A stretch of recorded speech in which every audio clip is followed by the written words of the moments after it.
Olá, sejam muito bem-vindos ao Hub Criminal. Meu nome é Thales Cassiano. Hoje eu estou aqui com o doutor, professor e advogado Matheus Milanês, a quem eu tenho o prazer de chamar de amigo também, para conversar um pouquinho sobre advocacia na época da exposição midiática. Matheus, muito obrigado pela presença. Espero que a gente possa ter uma conversa leve e que seja útil também para a nossa audiência. Com certeza. Meus caras, minhas caras aí, vai ser um privilégio estar aqui. O Thales realmente é um grande amigo de faculdade e poder falar com vocês um pouco de advocacia, poder falar um pouco do dia a dia desses casos mais midiáticos, né, dessas exposições maiores, vai ser um privilégio e um canal extremamente diferenciado como esse. Matheus, eu queria começar perguntando o que você fez, o que você faz, onde você atua atualmente, se você tem escritório próprio, como é que está a constituição da sua carreira nesse momento?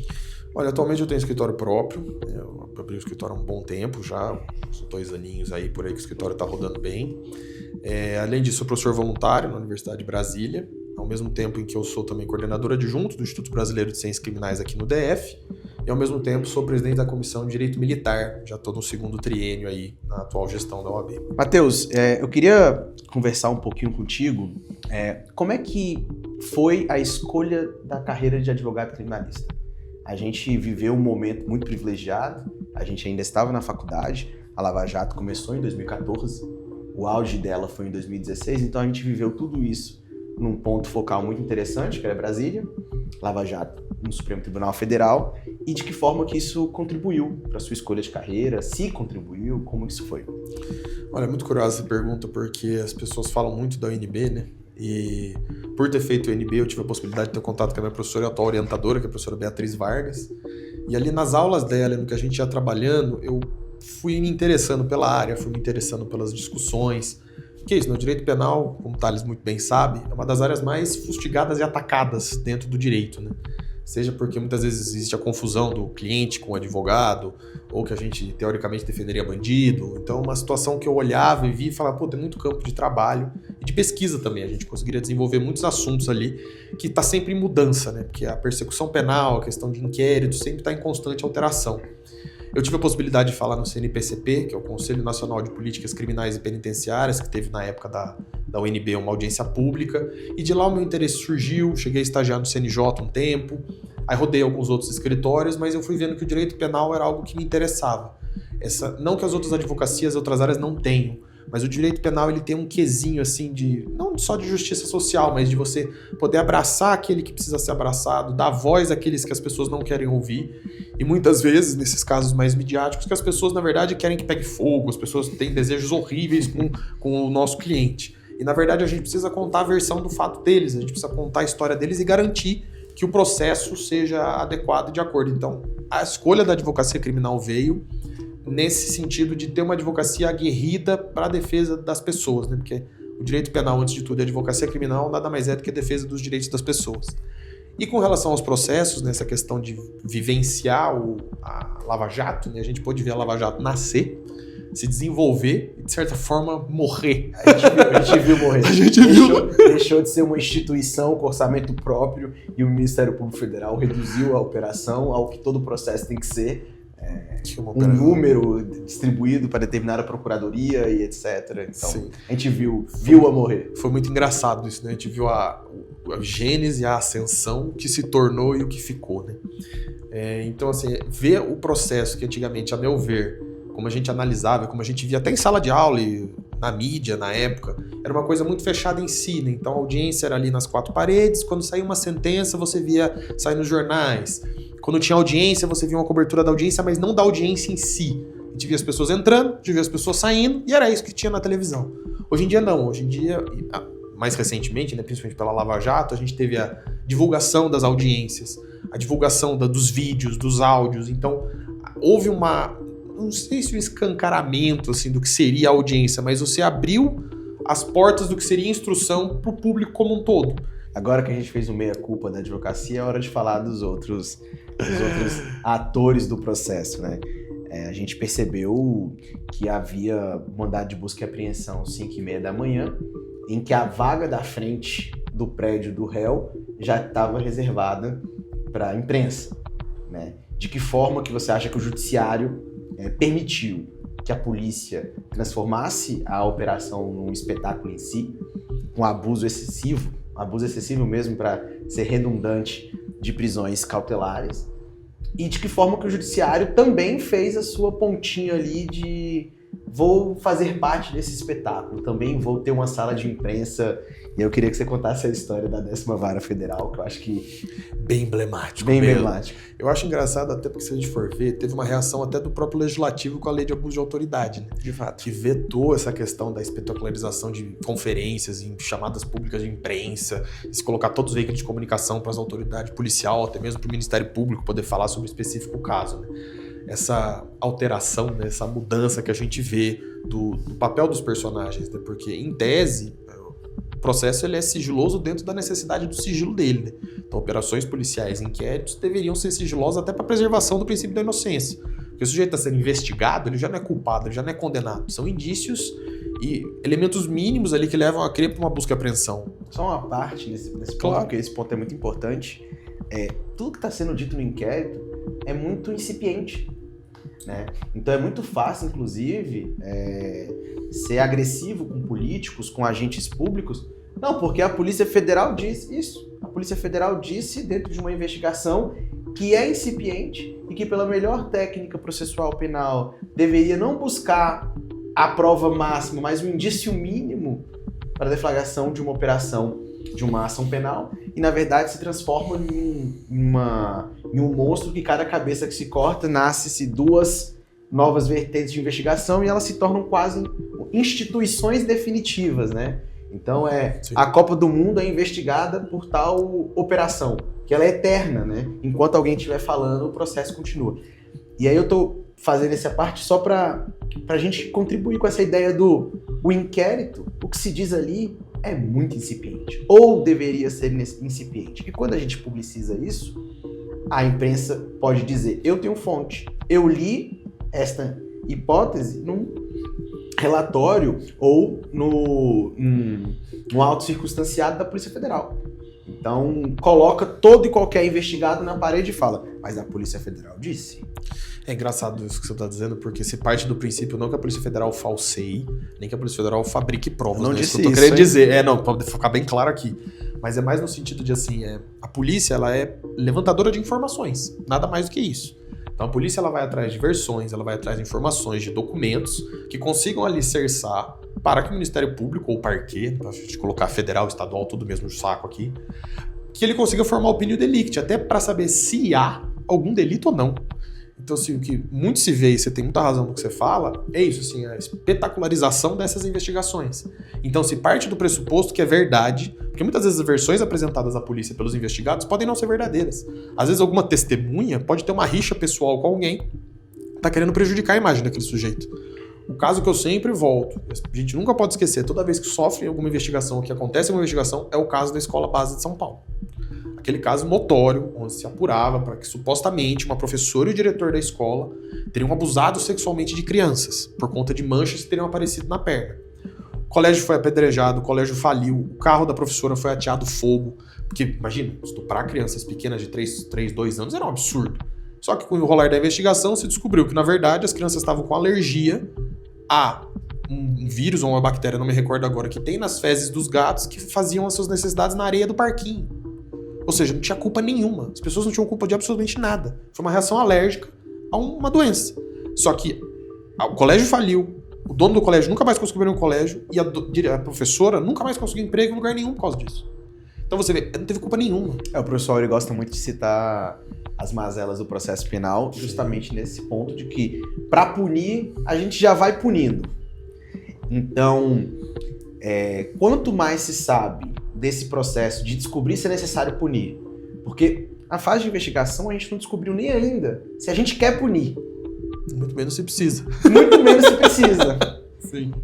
E nessa fase, ter-se um conhecimento absolutamente amplo por parte da população do que está acontecendo ali, na verdade é a mesma coisa de dizer, olha, existem muitos dados numa investigação, mas a investigação serve justamente para transformar aquele dado em um argumento inteligível, em uma hipótese. Antes disso, tudo que tem ali tem um potencial de penalizar e destruir a vida, mas é muito frágil, vamos dizer, tecnicamente. Epistemologicamente tem muito pouca força. Sim. Então, essa ampla divulgação da investigação é muito preocupante. E o judiciário deu continuidade, né? E apoiou, né? E retomando a história da 10ª Vara Federal aqui de Brasília, que Sim. Que tivemos uma sala de imprensa dedicada a isso. Foi muito curioso isso, né? Porque na graduação a gente tinha que assistir audiências criminal, civil, trabalhista, por conta das matérias, né? Todo aluno de direito deve ter passado por isso. E a gente chegava para assistir uma audiência de uma Cuibona, de uma Greenfield, algo assim. A hora que a gente abria a porta da sala de audiência, tinha clássica e mesa em T. E a hora que você olhava para a direita, assim, era um cercadinho. Na época que cercadinho nem era chique, como nos últimos governos. Mas tinha um cercadinho que você olhava e falava assim, nossa, mas isso não é o repórter fulano? Isso não é o repórter Beltrano? E a gente sentava do lado pra assistir e ficava, nossa, mas é o cara da Globo. Você olhava, nossa, mas esse cara é da Record. Você fica, gente, o que tá acontecendo aqui? Então assim, não que fosse proibido, pelo contrário, a audiência é pública, todo mundo pode assistir, mas houve essa participação com mais ênfase, né, por parte dos agentes da grande mídia, ou até da pequena mídia. A gente via portais autônomos, muitas vezes, que se cadastravam ali para conseguir acessar. E em julgamentos mais atuais, você tem um cadastramento da mídia, você tem um horário de participação de fotógrafos. Então, o fotógrafo pode tirar foto nos X primeiros minutos. Você tem que se credenciar para poder estar presente no ato. E se você não conseguir estar na mesma sala, a gente vai transmitir para uma outra sala. Ou muito melhor, a gente transmite ao vivo. a gente fala isso e pegando pela prática internacional, há países em que um réu não pode ser fotografado. Sim. E a gente toma com muita naturalidade que a audiência do réu não só seja gravada, porque como regra o processo penal vai ser público na fase da ação penal, mas a gente acha bastante normal que todo aquele sofrimento ali, ele ainda vá num trechozinho, que vá para um jornal de grande circulação televisivo, que tem um momento da foto para que a imprensa impressa tenha ali a foto do réu numa situação vexatória, vamos dizer assim. Então, tudo isso muito banalizado, completamente acrítico, a gente não sabe. O que a gente sabe é que a gente viu sala de audiência passando a ter nos fundos sala de imprensa. Sim. Né? E por uma questão técnica, a 10ª Vara Federal de Brasília tinha competência, era uma das 56 varas federais do Brasil à época, porque isso mudou, alguns TRFs descontinuaram a vara especializada em lavagem, especializada em lavagem de dinheiro. Então todas as operações que eram da primeira instância federal de Brasília eram julgadas no mesmo lugar. Obrigatoriamente era da 10ª vara. Sim. E essa sala de audiência virou uma sala também de imprensa. E assim, eu falo isso porque é muito chocante que uma sala que era para caber 15 pessoas para trabalhar, porque o processo é público, tem direito de acompanhamento, etc., se transformou numa sala ao fundo com salgadinhos para a imprensa e pessoas tomando nota e fazendo a cobertura diária de assuntos eminentemente jurídicos. E eu acho um ponto interessante, eu gosto de puxar desse assunto, que eu acho bem legal você estar trazendo, é a questão de, assim, hoje, a gente se importa, claro, e obviamente, o principal ponto é a defesa dos autos. No processo, você fazer uma boa defesa, você ter uma boa estratégia, mas com essa divulgação maior dos processos, a gente passa a ter uma defesa pública também. Então, assim, como que você vai, como advogado de um caso de repercussão, lidar com o processo em si e, ao mesmo tempo, com a opinião pública no sentido da grande mídia? Tem advogados que se fecham, não falam com ninguém, não conversam com mídia nenhuma. Que também pode ser um problema dependendo da exposição do caso. Tudo é ônus e bônus. Não existe uma postura correta. Eu tenho a minha linha, cada advogado segue sua vertente. Tem advogado que não fala com ninguém, tem advogado que fala com todo mundo, tem advogado que dá entrevista, tem advogado que não dá entrevista. Então, assim, tudo eu penso que tem que ser com base na estratégia. Então, o que você busca para o seu cliente naquele processo? Qual é a melhor forma de você abordar aquele assunto? Quem primeiro fala com a mídia é quem vai conduzir a narrativa. Então, às vezes é importante você falar primeiro, ou às vezes é melhor não. Às vezes é bom você ir lá, entrar em contato com o jornalista para antes que saia a notícia você já ter a sua versão, ou não, você quer guardar a sua versão mais para frente. Então, tudo isso tem que ser pensado num caminho duplo hoje. É a defesa processual e a defesa da opinião pública. Porque dependendo do cliente, ou dependendo da exposição do cliente, a opinião pública para ele importa muito. E o que o Thales bem trouxe aqui é verdade. O processo em si já é um peso, né? As mazelas do processo penal que a gente discute já é um peso em si. Você ser investigado constar lá num PJE da vida investigado, não é uma coisa simples. Não é a mesma coisa você ter uma ação de, você não pagou a internet, a empresa XYZ tá cobrando R$200 de você. Não, você está sendo investigado por um possível crime. Se você perguntar por ele, você está respondendo? Não, estou respondendo um processo, tá tranquilo, estou respondendo um inquérito de Maria da Penha. Poxa, é um peso por si só, é um dano à sua imagem. Você deu o exemplo da escola base, a Lava Jato tem o seu exemplo, é o reitor da Federal de Santa Catarina. Isso passou despercebido, as pessoas esqueceram disso, mas houve uma hipótese investigativa na Lava Jato de que o reitor da Universidade Federal de Santa Catarina, em meados de 2013, entre 2013 e 2016, teria cometido o crime de peculato. Esse reitor se suicidou porque não quis viver com a pecha de ter sido investigado, salvo engano, foi preso preventivamente, ou no mínimo teve busca e apreensão nos endereços dele, e posteriormente veio-se saber que o processo não tinha absolutamente nem pé nem cabeça. Mais uma daquelas. Muitas hipóteses levantadas em investigação, publicizadas, destruição de uma imagem, e cada um lida com isso de uma forma. A forma como ele lidou é a mais trágica de todas, mas indo nessa linha de como esse empoderamento da operação, ele cria um estigma maior dentro do que já é estigmatizante. É porque as pessoas acham que assim, busca e apreensão, o cara só vai lá, pega uns documentos e vai embora. Na sua casa não vai ser só isso, né? Entendeu? Porque esse que é o ponto, assim, a busca e apreensão é uma violação muito grave. Se a gente for parar pra pensar, imagina você ter pessoas estranhas, não só pessoas estranhas, como pessoas armadas, entrando na sua casa e virando as gavetas do seu quarto. Usando luvas para tocar nas suas roupas, para procurar coisas nos seus bolsos, nas suas... Te revistando pessoalmente, para ver se você não tá guardando alguma coisa em bolsa, alguma coisa assim. Quarto de filho, da sua mulher, seu escritório, sua área de serviço, seu carro. Então, se você ter a sua casa virada do avesso, literalmente, não é uma coisa simples. E outra, se sofreu uma busca e apreensão, a maioria da opinião pública vai pensar o quê? Se foi autorizado uma busca e apreensão, alguma culpa tem. Que é a questão do juiz de garantias que vem para salvar a gente nesse sentido. Então, se autoriza uma busca e apreensão, é porque indícios mínimos haviam. Então não ia ter uma busca e apreensão. Foi preso preventivamente, alguma coisa ele fez. Porque em casa não estava rezando. Veja, eu acho que esse caso é muito bom também para relevar esse tipo de importância, de que não são coisas simples. A gente estuda na academia, no processo penal, a gente via que antigamente para conseguir quebrar sigilo bancário era um inferno. Era extremamente complicado. Hoje em dia, com todo respeito, mas você quebra sigilo bancário mais fácil que você abre uma porta. Nem precisa mais, né? Porque de fato, pode pedir o RIF a pedido. Aí eu acho mais grave ainda. Que não tem controle judicial e tem as mesmas informações sensíveis. É o sigilo bancário super processado, com padrões de 26 anos de atuação do COAF. Então, ou seja, nem a banalização da quebra de sigilo bancário é tão poderosa quanto a própria existência do RIF a pedido, que chega a mais de 80% da produção anual do COAF é RIF. Eu estou investigando fulano, você pode me mandar a informaçãozinha aí? Vamos ver se não tem alguma irregularidade, levanta a vida inteira do sujeito. Eu fico com um pouco de receio. O meu maior medo hoje que eu vejo desses grandes processos, grandes operações, é o julgamento prévio das pessoas. E a gente teve casos emblemáticos, Nardoni, aquele da menina que matou os pais lá, que eu sempre esqueço o nome dela, Suzana, da Richthofen.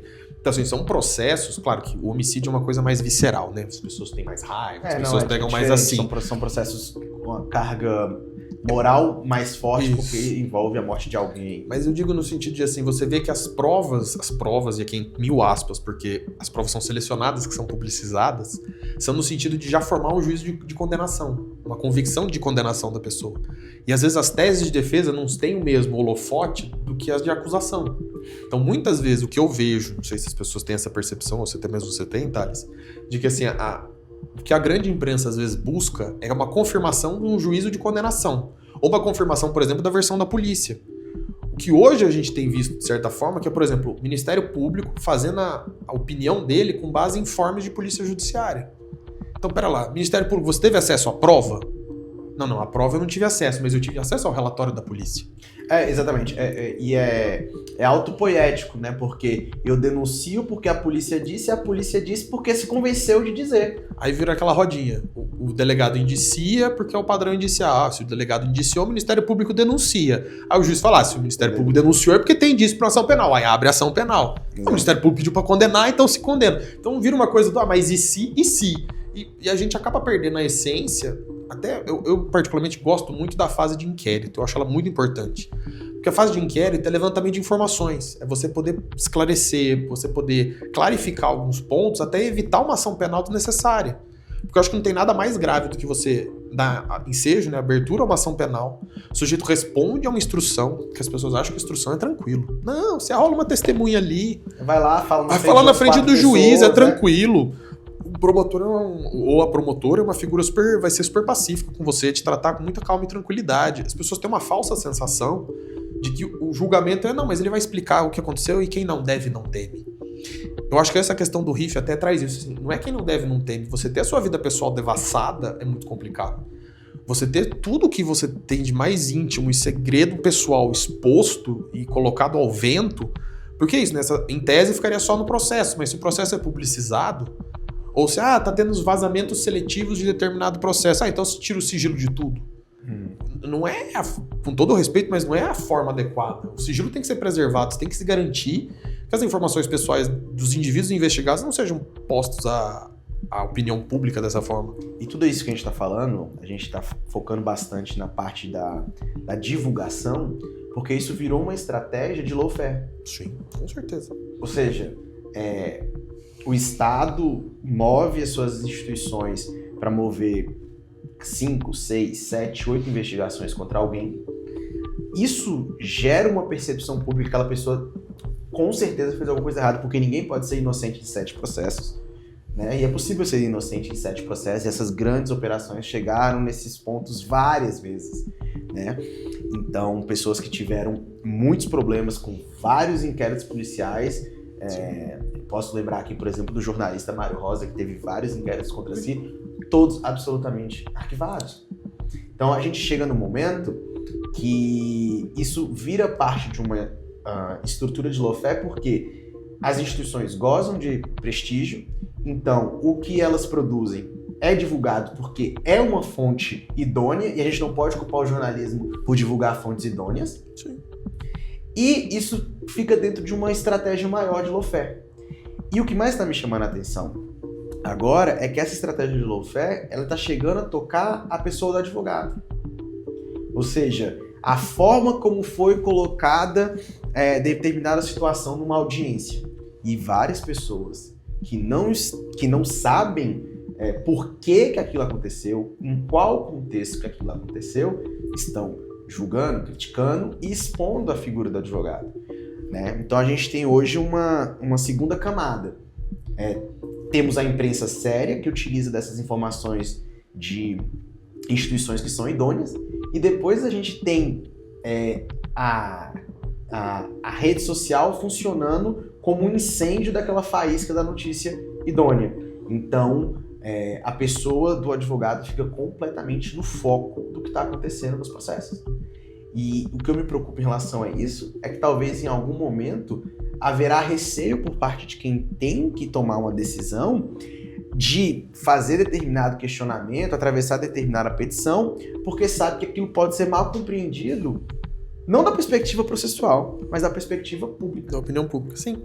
Eu até sofri uma situação dessa, eu falo, não sei tanto sofri, mas eu passei por uma situação dessa, né, em que um pedido casual e normal, às vezes começar mais tarde. Excelência, já ouvimos 6 testemunhas, temos mais 4 para ouvir. A gente pode ter uma pausa para ir ao banheiro. A gente estava comentando agora da 10ª. Quantas vezes eu não vi o Dr. Valisney, hoje desembargador, falando, olha pessoal, hoje a audiência acabou mais tarde do que a gente imaginava, vamos começar 1 hora mais tarde amanhã, ou vamos começar só pela tarde. Isso era muito comum, isso na prática, de quando você tem audiência, porque em tese a audiência teria que ser una, né? Mas não dá para resolver isso tudo num dia.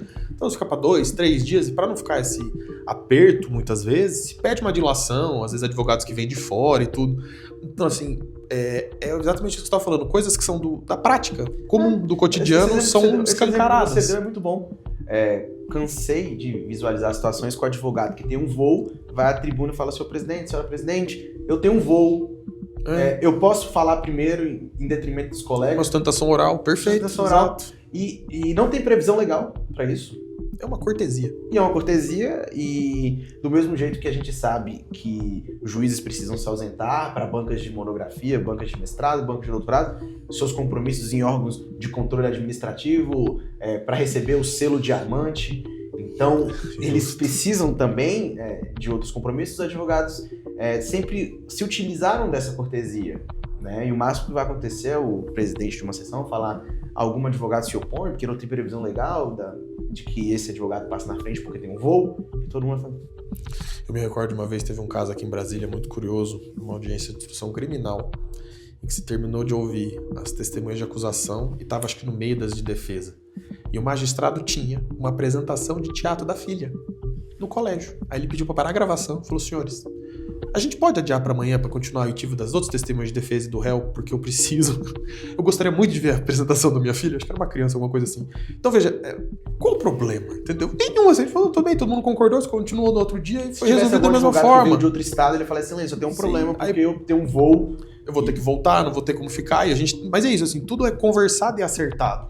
Mas como tudo é aberto hoje, ou foi divulgado, ou televisionado, vamos assim dizer, as pessoas pegam esses casos e partem do pressuposto que eu vejo muito, assim, não sei, tá, você tem essa percepção, mas as pessoas acham que tudo é igual ao seriado americano, que tudo é júri e que advogado é aquela coisa séria e agressivo e faz perguntas a fazer a pessoa dizer mentiras ou a pessoa se dar no próprio pé, igual aquele homens de honra lá que I want the truth, aquelas coisas assim. E não é assim que funciona. A audiência de instrução não é um circo, não é uma loucura, não é uma baderna daquele jeito, o rito é muito padrão, elas são muito parecidas. Raramente se tem esses arroubos ou esses gritos, ou essas coisas como as pessoas acham que acontece com base em filmes. Às vezes a gente se diverte também numa audiência. Com certeza. As pessoas riem numa audiência. É claro que quem está presidindo o ato sempre tenta trazer um pouco mais de seriedade. Assim. Mas esses momentos de descontração, eles são necessários.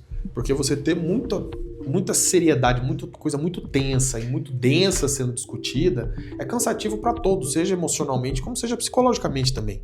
Você tem uma instrução alargada, uma instrução que tem vários réus e várias testemunhas, as pessoas têm a falsa sensação de que o advogado só faz audiência. Ah não, mas a gente só faz audiência, a gente não tem trabalho no escritório, a gente não tem preparação, a gente não tem estudo do caso. Então, estudo teórico. Óbvio, quem tem que conhecer melhor o processo, eu brinco isso, mas é o advogado. O advogado tem que saber tudo. A gente tem que saber o processo inteiro, porque as falhas vão recair sobre o seu cliente.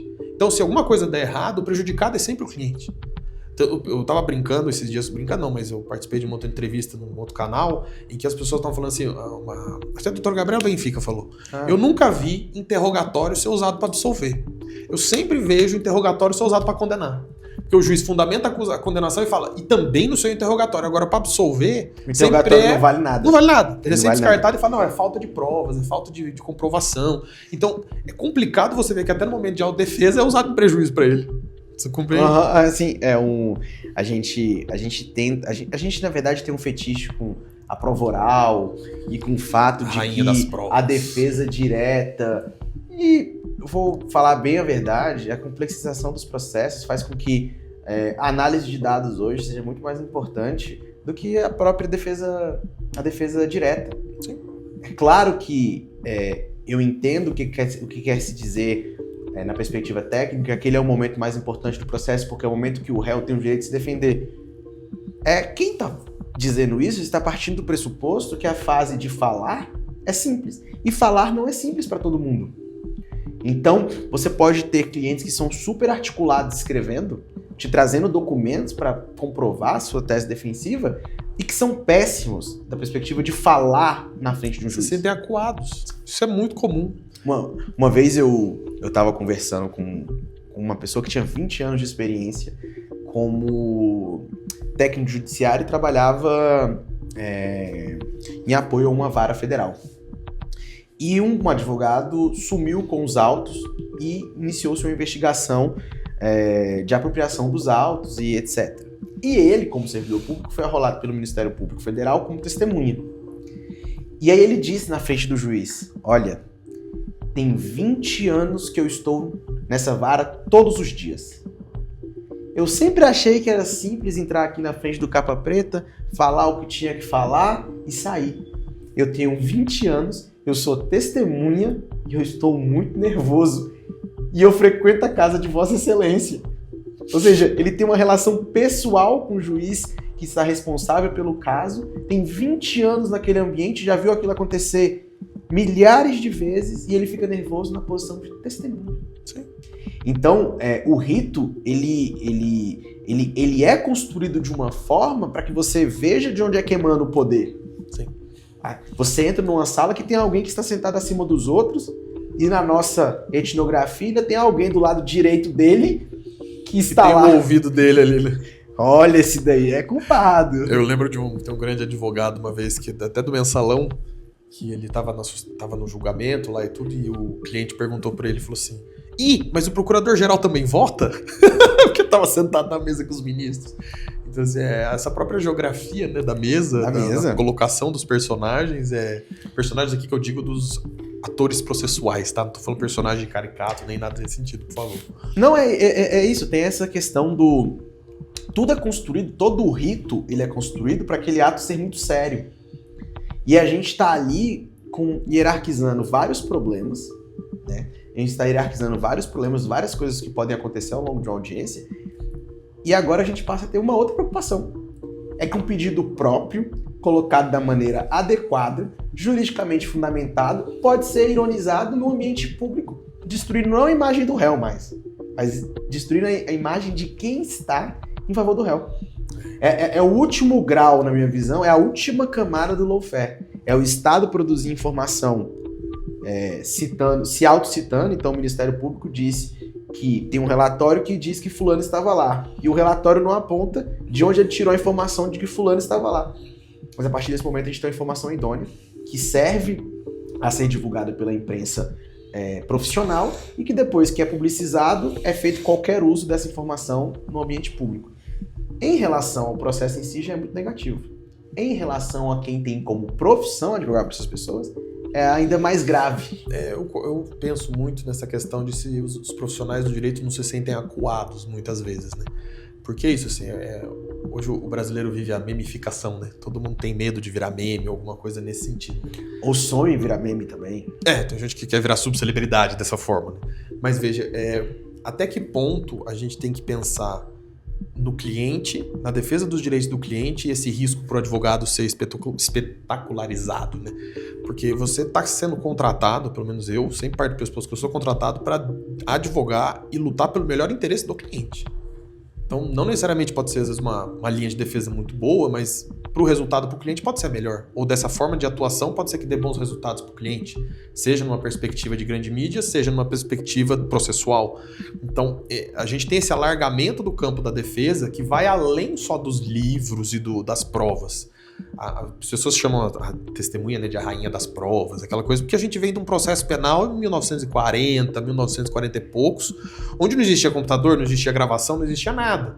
Então, e computador era, meu Deus, né? Assim, era uma sala. Só no Flash Gordon, né? Que as pessoas viam aquilo lá e falavam, meu Deus, dá pra você assistir. Então, assim, hoje em dia existem muitas outras provas que são oriundas e muito mais fidedignas, às vezes, do que um testemunho. Que nem você falou, tem pessoas que chegam, às vezes, no escritório, ele tá conversando com você, fala de forma tranquila, leve, chega na audiência e fica com medo. Ou o contrário, o sujeito chega no escritório, responde basicamente sim ou não, chega lá na frente do juiz e sai falando a torta direito. Então, Matheus, a gente estava aqui conversando a respeito dessa camada, né, de lawfare, já caminhando para nossa conclusão, que a gente tem que se preocupar agora com a opinião do leigo que coloca o advogado nas cordas. E eu acho que não interessa a ninguém na sociedade ter uma advocacia que esteja acovardada. E é muito fácil dizer, não, mas é o seu dever de ofício, no seu mundo público, você não deve temer. Quando todo e qualquer um não tem interesse de ser ridicularizado nacionalmente, etc. Então, também te falei anteriormente, convidei porque você passou por a situação que você citou, en passant aqui, e de fato é uma situação absolutamente do dia a dia, que é tirada do contexto e passa a ser utilizada por pessoas que não têm a mínima noção do que está acontecendo ali, né? E uma coisa que a gente tem que entender é que os conselhos profissionais, nós somos julgados por órgãos de ética. Nós não somos julgados por órgãos de justiça. E tem uma inteligência nessa diferenciação. A gente é julgado por aqueles que passam pelos mesmos problemas que a gente passa, com os mesmos instrumentos, com objetivos semelhantes. É por isso que é um tribunal de ética e disciplina. Porque nenhum julgamento sobre uma profissão fora do contexto, que é a prática, ele vai ser minimamente ponderado. E eu acho que eu vejo muito hoje, assim, na minha percepção, principalmente por conta dessa repercussão que teve recente, de colegas que muitas vezes têm receio, ou às vezes ficam até um pouco o pé atrás de algum tipo de atuação, ou de fazer alguma colocação, ou de pedir certas coisas, que são comuns e praxe do dia a dia, por conta dessa publicização em cima dessas falas. A forma como você coloca, o modo como você coloca, muitas vezes tem algum propósito, tem algum objetivo por trás ali. Não necessariamente só o pedido em si, mas para distensionar o ambiente, ou às vezes para relaxar um pouco a situação. Porque uma confissão parcial que leva a uma prescrição. Sim, perfeito. Então, assim, tem várias coisas que podem acontecer num processo, ou que o advogado pode pedir, que tem outros objetivos por trás daquilo. E eu, por exemplo, assim, eu tenho para mim, eu brinco, falo que é ditado interior, tem o cá para mim, né? Que eu sempre vejo... Campinas é interior? Opa, eu falo que é a capital do interior de São Paulo. Foi a segunda cidade do mundo a ter telefone. Graças a Dom Pedro II. Então veja, a advocacia criminal, pelo menos a minha advocacia que eu penso, é sempre o melhor interesse do cliente. Então o que eu posso fazer para tentar chegar no melhor resultado para ele? É só escrever? Hoje em dia eu vejo que só você ter uma boa peça ou só escrever um bom documento não basta. É essencial, claro. É obrigação. Se você não tem um documento, se você não tem uma boa peça, uma boa fundamentação jurídica, um conhecimento doutrinário, não funciona. Mas hoje o direito extravasa para fora de outros assuntos. Extravasa para fora foi ótimo. Ele extravasa dessas fronteiras, né? Ao vivo, não é ao só... vivo. Obrigado. Tá tudo quem sabe faz ao vivo, né? Citando um grande apresentador, né? Se vira nos 30 também. Então, assim, hoje a defesa criminal, nesses processos de grande repercussão, se você tem um receio de como a sua imagem vai ser vista, ou se você tem uma preocupação maior de como a sua imagem vai ser percebida ou reproduzida do que a melhor defesa e o melhor interesse para o cliente, eu acho que você tem um grande problema aqui. E nas sustentações, por exemplo, do recebimento dos núcleos, né, desse processo gigantesco, você via que certos colegas tinham uma atuação de mais se vangloriar ou se colocar numa posição de destaque do que a defesa do interesse do processo ou a defesa do interesse do cliente. Eu entendo que é um momento de exposição. Você está num julgamento de rede nacional, sendo colocado ali, transmitido ao vivo em grandes canais de comunicação, realmente é raro isso acontecer. Claro, é um momento bom que você tem de falar que você é um bom profissional, de colocar sua postura. Você sabe falar disso, sabe falar daquilo, você sabe colocar suas ideias, colocar a defesa do seu cliente no primeiro plano. Mas o principal ali não é a sua exposição. Por mais que você esteja sendo exposto, o foco tem que ser a defesa do cliente e não a colocação da sua imagem. Eu acho que essa é uma deixa muito interessante, é algo que a gente tem que refletir a respeito. Como que isso pode colocar em risco a defesa dos direitos dos cidadãos mesmo. E queria agradecer, Matheus, mais uma vez pela sua presença. O Hub Diálogos agradece, eu acho que foi uma conversa leve, que a gente chegou no assunto que a gente queria discutir, faz um alerta para a carreira muito interessante. E dizer se vai ter alguma palavra de fechamento, alguma ideia que você queria ter expressado e eu como entrevistador modesto, não permiti que acontecesse. Que nada, imagina. A mensagem que eu deixo aqui para todos os colegas, sejam homens, sejam mulheres, advogados ou advogadas que estão atuando, aquela célebre frase, né? Advocacia não é a profissão de covardes, né? Então, assim, a opinião pública está lá para fazer a função dela. Os grandes meios de comunicação estão lá para exercer a função deles. Mas a nossa principal função, o nosso principal mistério é o interesse do cliente e a melhor resolução para o problema do cliente. Então, assim, é normal ter receio, é normal às vezes ter medo de alguma coisa, mas você não pode deixar que isso te paralise. Tem aquele clássico que o pessoal fala, né? Tá com medo, vai com medo mesmo. Então, é isso que funciona, entendeu? O medo não pode te proibir ou te segurar de fazer alguma coisa e você tem que lutar sempre pelo melhor interesse do seu cliente. Se apoie nas suas entidades de classe, se apoie nos colegas, entendeu? Você não está sozinho na advocacia, por mais que a advocacia seja uma profissão solitária muitas vezes, mas você ter colegas, você ter esses órgãos de classe do seu lado é importante. Então não fiquem com receio, por mais que tenham a coragem de desbravar e enfrentar esses desafios que se colocam, porque é aí que se moldam os grandes profissionais e é aí que você consegue construir uma carreira que eu acho muito digna, sendo leal, sendo fiel e sendo tramitando, né, trabalhando de acordo com as leis e com as normas, né? Então acho que você comungando tudo isso fica num bom cenário e precisando a gente tá aí também. Então, subscrevo absolutamente tudo que o convidado Para eu disse. encerrar, eu queria agradecer aqui o convite, o gentil convite do Thales, que já é um advogado internacional, o homem é chique aqui, mas estar aqui para mim é um privilégio. E eu espero que as minhas falas tenham colaborado para vocês poderem pensar um pouco, refletir sobre a profissão, sobre como está sendo esse processo e agradecer principalmente ao Thales pelo convite gentil aqui. Eu que agradeço, aprendi bastante. O Hub Criminal agradece, Dr. Matheus, e até a próxima.